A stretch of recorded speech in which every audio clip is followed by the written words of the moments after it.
જનગણના 2027 દેશના ભાવિ વિકાસ અને આયોજન માટે ભારત સરકાર દ્વારા હાથ ધરાતી સૌથી મહત્વપૂર્ણ રાષ્ટ્રીય પ્રક્રિયાઓમાંની એક છે. વસ્તી ગણતરીમાંથી પ્રાપ્ત માહિતીનો ઉપયોગ સરકાર દ્વારા નીતિ નિર્માણ, વિકાસ યોજનાઓ, સંસાધનોના યોગ્ય વિતરણ, આરોગ્ય, શિક્ષણ, આવાસ, રોજગાર, પરિવહન તેમજ વિવિધ જનકલ્યાણકારી યોજનાઓના અસરકારક અમલીકરણ માટે કરવામાં આવે છે. સાચા જનગણના આંકડા વિકાસનો લાભ યોગ્ય લોકો અને વિસ્તારો સુધી પહોંચે તે સુનિશ્ચિત કરે છે.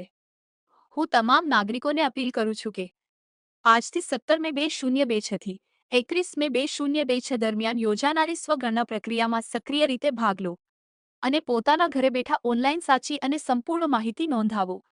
આપ દ્વારા આપવામાં આવેલી માહિતી કાયદા મુજબ સંપૂર્ણપણે ગુપ્ત રાખવામાં આવે છે. તેનો ઉપયોગ માત્ર આંકડાકીય અને વિકાસલક્ષી હેતુઓ માટે જ કરવામાં આવે છે. આપણી વસ્તી ગણતરીમાં આપણા વિકાસ માટે છે. કેટલાક લોકો નોકરી ઉપર હોય તો તેઓ પોતે જ પોતાના સમય દરમિયાન પોતાની માહિતી ભરી શકે છે. આપણે આપણા ઘરમાં આવનાર વસ્તી ગણતરીના અધિકારીઓ અને કર્મચારીઓને સંપૂર્ણ સહયોગ કરશો.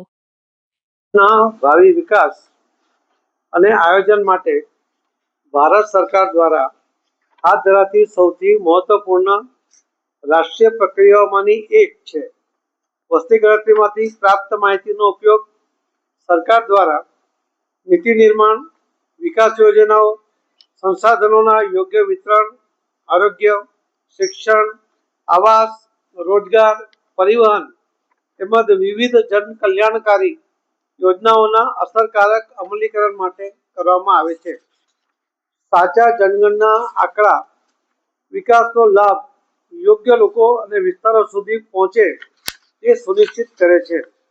હું તમામ નાગરિકોને અપીલ કરું છું કે તારીખ 17 મે 2026 થી 31 મે 2026 દરમિયાન યોજાનારી સ્વગણના પ્રક્રિયામાં સક્રિય રીતે ભાગ લો અને પોતાના ઘરે બેઠા ઓનલાઈન સાચી અને સંપૂર્ણ માહિતી નોંધાવો. આપ દ્વારા આપવામાં આવેલી માહિતી કાયદા મુજબ સંપૂર્ણપણે ગુપ્ત રાખવામાં આવે છે અને તેનો ઉપયોગ માત્ર આંકડાકીય અને વિકાસલક્ષી હેતુઓ માટે જ કરવામાં આવે છે. જનગણનામાં આપની ભાગીદારી રાષ્ટ્ર નિર્માણમાં આપનું મહત્વપૂર્ણ યોગદાન છે. આવો આપણે સૌ સાથે મળીને જનગણના 2027ને સફળ, સચોટ અને સર્વસમાવેશી બનાવીએ. આપણી વસ્તી ગણતરી આપણા વિકાસ માટે છે.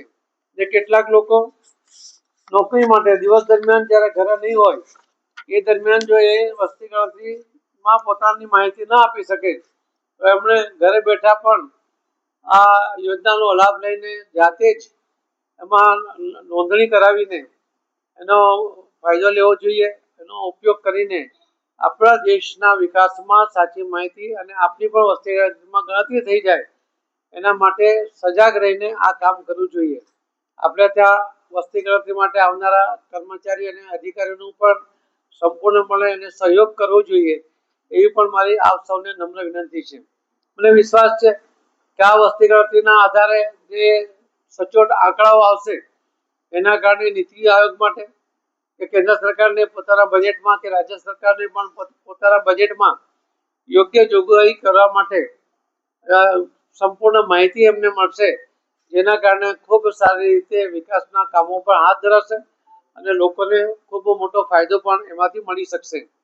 તો હું ફરીથી આપ સૌને વિનંતી કરું છું કે આપ સૌ આ વસ્તી ગણતરીમાં આપણા સ્વગણના દ્વારા પણ અથવા તમને વસ્તી ગણતરી માટે આવનારા કર્મચારી અને અધિકારીઓને સહયોગ કરીને પણ આમાં સહયોગ આપો એવી નમ્ર વિનંતી છે.